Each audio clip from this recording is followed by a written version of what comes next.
Hey, what is up, everybody? This is Steve Breach coming to you here today. I was not able to keep up on my string of World War III reviews that I believe went up last week. I did watch three of the first four. Last night I was finally able to complete World War III, 1998. Of course, this is the 60-man battle royal that was ran as sort of a counter to the Royal Rumble. The winner of this year's 1998 Starrcade would go on. I apologize. The winner of this year's 1998 World War III would go on to fight the champion at Starrcade 1998, which would be the next month, which would be the next pay-per-view right on down the road. This was kind of a weird show for the one reason of the number one star of WCW at this time did not have a match on this show, but did appear on the show. Honestly, it's kind of offsetting because the World War III match itself is not the main event of the show, which is setting up the main event of Starrcade.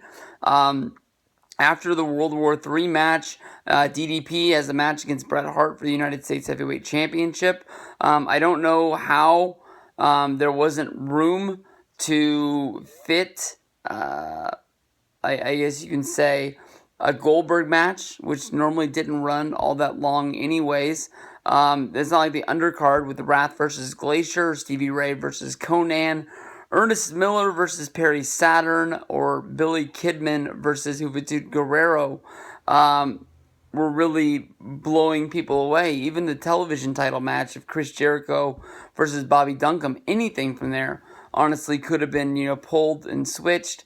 The one thing that I think they really needed to keep was the Rick Steiner versus Scott Steiner singles match coming off the breakup of the Steiner brothers, the team in WWF, teamed in WCW, the NWA. These guys were brothers, and, this was monumental to have a team break up like this, and it was the launching point of Scott Steiner to get you.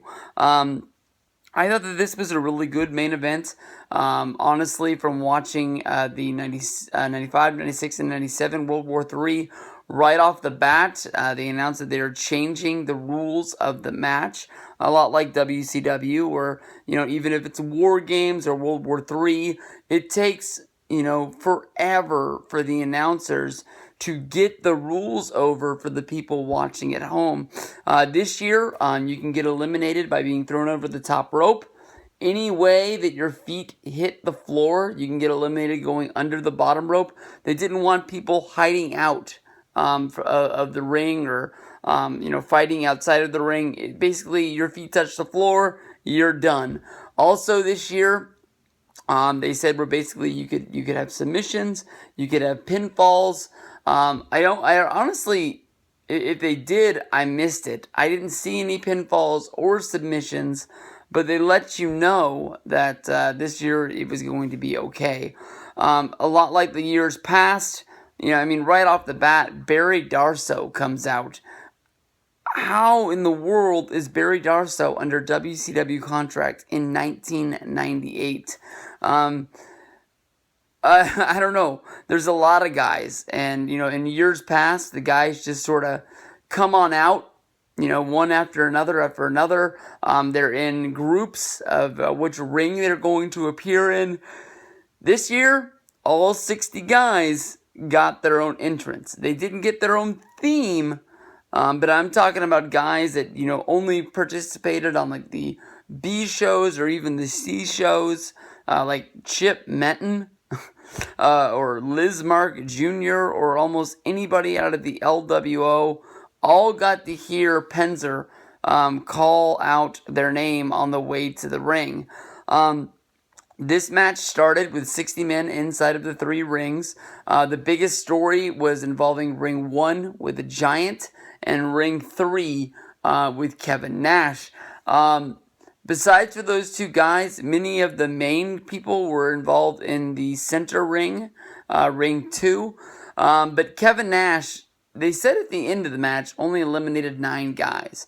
But within a matter of a couple minutes, the entire Ring 3 was cleared, and they made it seem at the time that Kevin Nash had basically just flipped the switch and eliminated all 19 guys, because the match starts, and before you know it, Kevin Nash is basically taking a breather, and he's waiting until there are only 20 competitors left inside of the World War III match to move into the center ring. Over on the left side, we see Goldberg. I apologize. We see the Giant really battling it out. In years past, the NWO guys just sort of stood in the corner on their own. And WCW, even though they had the numbers advantage, were scared to come after the Giant or any of the guys that were involved in there. But the Giant is really battling it. He's throwing people out, but almost every time they show him in their match, it's a 2-on-1 or 3-on-1 advantage.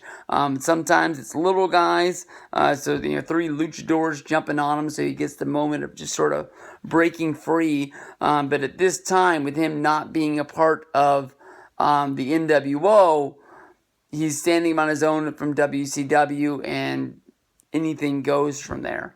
Rey Mysterio is the 21st guy.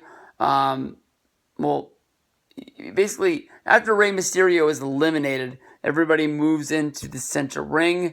Of course, as of always, the biggest names that are in there are Scott Hall, Kevin Nash, Dean Malenko, Chris Benoit. I believe the 3 of the 4 members of the Horsemen, so Steve McMichael was in there, Lex Luger, Stevie Ray. So you have the brands sort of splitting off. The LWO was gone. I never saw them anywhere near there. I think Mysterio was one of the last guys left as a part of their group. But you've got the Wolfpack, you've got the NWO, and then you've got WCW. One of the coolest things that's going on at this time is that there's sort of a change in storyline. On this show was supposed to be Kevin Nash going one-on-one with Scott Hall, and at the time Scott Hall went down to the ring, and I don't know what the backstory was, but NWO Hollywood turned on Scott Hall. Eric Bischoff canceled the match and sent NWO members, I believe it's Vincent, Scott Norton, and probably Buff Bagwell out there to attack him, and then Kevin Nash had to run down to make the save. During World War III, Scott Hall is still wearing his NWO Hollywood gear, but you do see him trade shots with anybody from the NWO that do come around. He's sort of on an island of his own. About the only guy who doesn't hit him is Kevin Nash, sort of pairing together the outsiders. We actually see both brands of the NWO band together at one point to go, I believe, 5-on-1 against the Giant, which led to, Hall and Nash, double teaming on Giant in the corner, finally eliminating him from the match. It ends up being the final 5 was Hall, Nash, and Luger with Malenko and Benoit. From there, the Horsemen are eliminated, and then we see Scott Hall and Lex Luger fighting, and then basically Kevin Nash running over, eliminating both of them. And it's sort of a surprise move because of the fact that he was friends with both of them, but Starrcade's on the line. WCW didn't really have the camera in the right angle, didn't really make you think that the elimination was coming, but the match was over. We didn't even get to see Nash pull the straps down to reveal this secret hidden powers that he keeps hidden until he pulls them down. But this sets up Starrcade of 98. One of the cool points that happened during this is that Bam Bam Bigelow, not a part of this match. He is a part of WCW, but in storyline they're saying that he doesn't work for this organization, coming fresh off of the heels of him leaving ECW.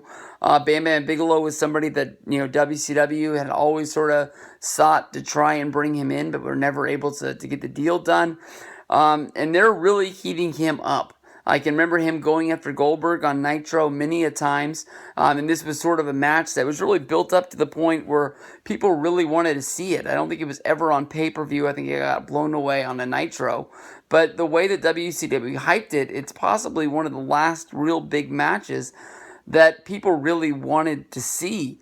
Bam Bam coming in from ECW, what would he be in WCW? Sadly enough, he did have his run with the Triple Threat, Shane Douglas and DDP, but he never really gained the momentum that he had before the Goldberg match. And that's just, they got to build people up. Goldberg had to take him down. But Goldberg came running down to make sure that if Bam Bam Bigelow wanted a piece of him, or he wanted to be a part of WCW, Goldberg wasn't going to be hard to find.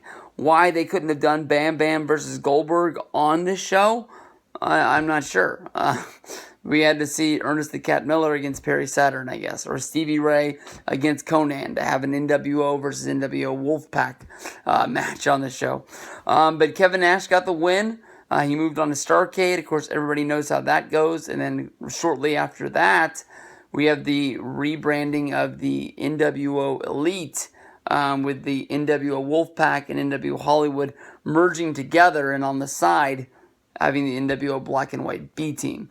So we'll see what goes on with this, and I'll see you guys down the road.